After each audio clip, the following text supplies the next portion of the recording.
Hey guys, welcome back. A lot of exciting news to talk about in this video regarding Hycroft Mining. People seem to have a love or hate it relationship with Hycroft. This is going to be a video with a bunch of good news. So if you're a hater of Hycroft, just listen in and you can leave your comments at the end of the video. I've been more than fair over the past 3 years talking about the very real risks of speculative investments in junior mining companies such as Hycroft, but I've also tried to keep an open mind about the potential of the mine and the resources they're developing, especially if precious metals prices went up. And hey, you can see what's been going on with gold and silver out there, and this has dramatically changed the story over at Hycroft. The company just completed another private placement, raising $171 million net to the company. I think after fees was about $165 million. And thank you for your comments out there on social media. Yes, as I've been talking to you guys about for years, these are dilutive offerings, but the stock is still going up. Let me put up the chart. And you guys are asking, how can a stock go up when there is dilution going on? It doesn't make sense, right? They just did a 60 million offering, and now they have this other one for 171 million, and the stock is just on fire. Is this over exuberance, or is it more related to the fact that you have very big money coming into this play now, expressing multi-$100 million signals of confidence in this stock? This isn't retail investors buying this. This is Eric Sprott. This is BlackRock and a bunch of other big institutions. So you can, make of that what you will. I'm not trying to sell you on what you should do with Hycroft. I'm just trying to be as open-minded and realistic about it as possible. It is what it is. There is zero doubt there is big money coming into this play, and metal prices are going up. The company is planning at the end of this year to finally release their technical report with economics. And so I, on my channel, will continue to call Hycroft a speculative trade. That's fine. I speculate in Hycroft from time to time too. But you must understand what risk is and size risk according to how you feel comfortable. It is a speculative trade based on two things. We need to see the results of that technical report. And of course, we would like to see metal prices keep on increasing. And to talk a little bit about that today, there was a Zoom call with Simon Catt, Eric Sprott, and the CEO of Hycroft, Diane Garrett, about an hour long, and I will put a link to it down in the video description. But for those of you that don't have an hour to spare, I've tried to condense down to about maybe 15 minutes of some of the key highlights. So I invite you to watch what they have to say. I've tried to really hone in on the most exciting bits of what they had to say, but towards the end, if you go down to the link in the video description and you want to watch the whole thing, they really get into some of the geology and the drill results. And for some of you, that might be some additional interesting due diligence that you want to go listen to. Once you've had a few minutes to listen to some of the comments from Eric Sprott and Diane Garrett, I'd love to hear what questions or comments you guys have down below. Now that we've got this debt off of our balance sheet, we have the opportunity to re-rate this company because we trade at a 50% discount to peers of ours who have not even a fraction of the resource we do, no infrastructure, no permits in place. And we know that the result of that discount was because of the debt on our balance sheet, but now we're free from that. And I think now we'll be able to appreciate that re-rating that we see coming. CME trading at 50 in terms of silver, and silver trading at 52. I actually wonder what the hang is going on here. Not that I'm a believer in the CME. I'm not a believer in the CME. The CME has been a market which has been made available to people to manipulate the price of gold. And of course, I think they're still doing gold and silver. So there's lots of signs of stress. The inventory levels are almost non-existent everywhere. I sometimes, no, I often wonder to myself whether SLV has all the silver that they suggest they have. It's a bit of an open question here when you see all the shorting and naked shorting that's going on in that particular instrument. So yes, I'm a believer in the manipulation. I witnessed it for so long. It's crazy. I mean, we all know what the fines that have been paid by the various banks because they were manipulating gold and silver. So it shouldn't come as a surprise to anyone that we've ended up in a situation now where the claims on the physical by far exceed the amount of physical that's available. Are we at the beginning, the middle, or the end of the journey, if maybe a squeeze has just begun very recently? Well, I would think on a relative likely change in price, we're at the beginning. My view would be that if silver traded in a normal market, it would probably trade at a 15-to-1 ratio to gold, which would suggest that 3,000 should be $200. It always traded at 15-to-1 when it was a currency. It's mined at 8-to-1. It could go to 8-to-1. It could go to less than 8-to-1 because it's a necessary metal, whereas gold isn't a necessary metal that's used every day. So I think if we look at 50 today and imagine it gets to 200, and there's many people that have numbers even bigger than that, we're early days in this squeeze and rally. I understand you recently invested over $100 million with Diane in Hycroft. Where does that sit in the constellation of your portfolio and priorities? Well, my analytic view, even though I'm not giving analytic advice, is that when I look around the landscape of silver equities that you can buy, where do you get the most leverage? And of course, history teaches you that a company, well, first of all, that's been neglected. That's the first thing you want to find in a company that was going to give you outside performance. 2, you actually want a company that has lower than average grade because everyone kind of dismisses it. And yes, you can dismiss it at perhaps $25 silver, but you can't dismiss it at $50 silver, and you're certainly not going to dismiss it at $200 silver. At $200 silver, Hycroft will almost make exactly the same money as any silver producer, whether your cost is 30 or 20 or 15, it's the 200 that's important. So the big winners are always the lowest grade, lowest perceived grade, what seems like the greatest risk. And I just think with the resources that they have, the 450 million ounces of MI and resources in silver, the 14 million of MI and resources in gold, you cannot find a more levered and more significant payoff than you can with Hycroft. When I look at Hycroft, I sit here and say, oh my God, the price of silver is 50 and the price of gold is 4,000. Can't people just multiply? You know, I mean, the gross value of the resource is like $80 billion or something. Gross metal value is $80 billion. And that's not considering that obviously the resource is going to grow here because of the price, because you can use a lower cutoff grade and maybe it could grow quite significantly. 2, you have higher grade intersections in the brimstone and vortex that have been announced in the last couple of years, like significantly higher than the mine grade.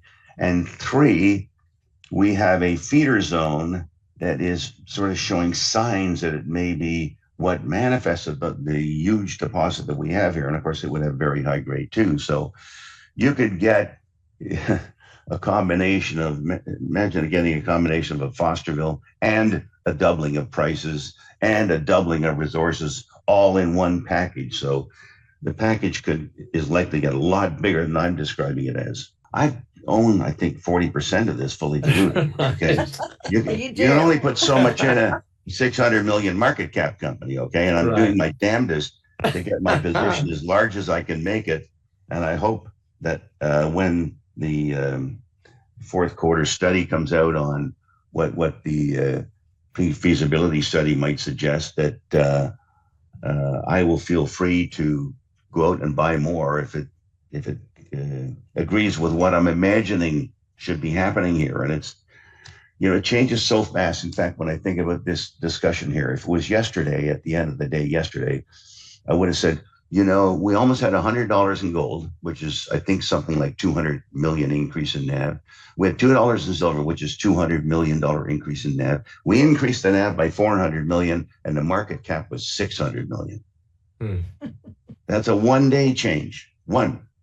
And yet we've gone from, let's say, $30 to $50. We've had $20 in silver price change, which is $2 billion of NAV improvement. And we still trade at something like 600 million market cap, or maybe a little more than that. So I think there's plenty of upside. Maybe people want to wait for all these factors to play out. And trust me, investors, I love it when you all wait, because there are people looking, like myself and other people who invested recently. So Diane, maybe I can ask you a question. You're here in London. Why are you here? And given that you've recently raised a whole pile of money, as well as Eric's, are there any important new shareholders? And what do they talk to you about? What do they think about Hycroft? Yeah, so thank you, Eric, for those comments, and we do appreciate your wonderful support for us. I'm here in London doing marketing. Simon and I are doing a lot of marketing together. We have transformed our shareholder registry as a result of this offering. So Eric, of course, has increased his position, and he does own 40% of the company. But we've also brought in very key blue chip institutional investors. So it's a phenomenal registry. BlackRock out of the UK owns 10% of the company now. We brought in Franklin, Libra, and APAC are already existing shareholders. Schroders. So it's just a phenomenal registry. You'll be seeing that as we close today and update our PowerPoint presentation with the new ownership positions. But it's really quite remarkable. And this is a really monumental time for the company, because for the first time in a decade, we will be at the close of business today, eliminating all the debt on the balance sheet. And that's what a lot of investors have been waiting for, is the opportunity to come in once the balance sheet was clean and didn't feel their equity was at risk. And so now we're starting to see a lot of that activity. The financing was many times oversubscribed for, and the investors that we're meeting with here are existing shareholders through this offering, but also new shareholders who have now taken a new look at Hycroft, given that the debt is gone, that we've got, all the smart money, if you will, coming in to invest in Hycroft. So whether you know about the asset, whether you know about our management team and our history, look where the smart money is investing their money, and people are starting to follow that. So we have been, would you say, inundated, Simon, with a very, very full schedule for this whole week. And we've got more marketing requested of Hycroft in the coming weeks. Now that we've got this debt off of our balance sheet, we have the opportunity to re-rate this company, because we trade at a 50% discount to peers of ours who have not even a fraction of the resource we do, no infrastructure, no permits in place. And we know that the result of that discount was because of the debt on our balance sheet. But now we're free from that. And I think now we'll be able to appreciate that re-rating that we see coming.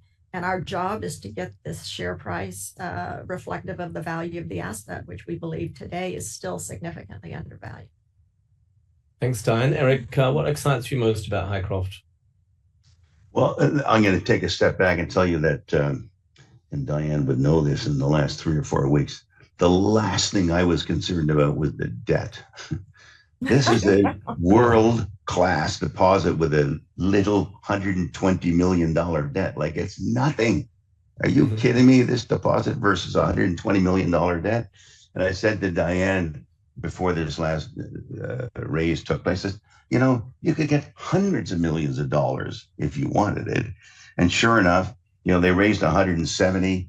But the book, I understand, might have been over 400 million for a name that theoretically nobody even knew about, like 400 million coming out of nowhere. And I've always believed that, I don't even know what the capex is going to be, but if we threw out a number of 2 billion, I don't know whether that's too high or not. With the resource that they have and the change in the resource that's likely to take place, that is just going to end up being a drop in the bucket. And the funny thing is, it still trades for a measly little 600 million. And when I think of 600 million, world-class deposit in the United States, in Nevada, right? With permits, with infrastructure. Are you kidding me? And with the outlook for silver where it is, and I got to give a little nod to Michael Oliver, who's I follow closely, and he's suggesting that silver could be like $70 before the end of the year, and much, much higher going forward. It's the much, much higher part that excites me about this, because as an investor, I'm looking for return. I don't need protection. I want to see what the upside is going to be. I'd be embarrassed to tell you what the upside would be at $200 silver. Okay, it's just some number that so flies off the paper. It's crazy. We have a couple of opportunities on production. We have a lot of optionality now at Hycroft that wasn't available to us before this commodity price environment, and also with the recent high grade discovery. So we've got the large project that can certainly be developed. We've got to finish the engineering studies, and then once we do that, we'll be finalizing the flow sheet and ordering equipment and then construction. So that will take several years.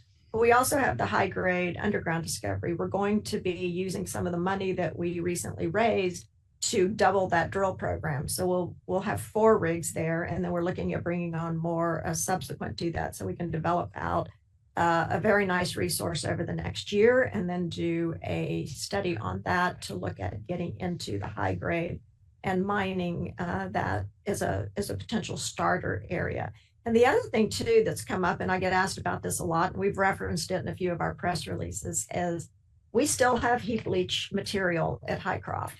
And with these higher commodity price environments, a lot more material that was previously categorized as waste is now economic and can deliver nice revenues. So there is a potential to restart the heap leach at Hycroft. We're doing that study right now. We have another rig coming just for filling in some of the gaps of that, but it's quite a substantial amount of material that's captured in our current published resource. And we're going to be looking at that. That would be a very quick startup, very minimal capital, and that would give us a nice many years of cash flow prior to the milling operation. So stay tuned for more news on that. We're finishing up our work, and we'll report back to the market.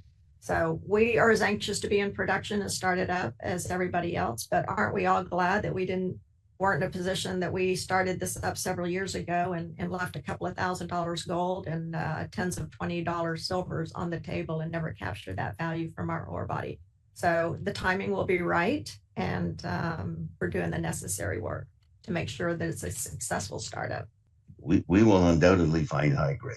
I mean, it's such a big property. I don't know whether Diane's mentioned, I think they've only explored 10% of it. It's just so prospective, it's ridiculous. We just have so many things here, even the mention of sulfur. Can you imagine? We have all these wonderful things happening, and now we got sulfur too. I mean, and I know it's not insignificant, by the way. It's like it's going to be a serious impact on cost if they go the roaster route and they get the sulfur. So there's so many great things that nobody knows about with this company, but we'll all learn soon enough.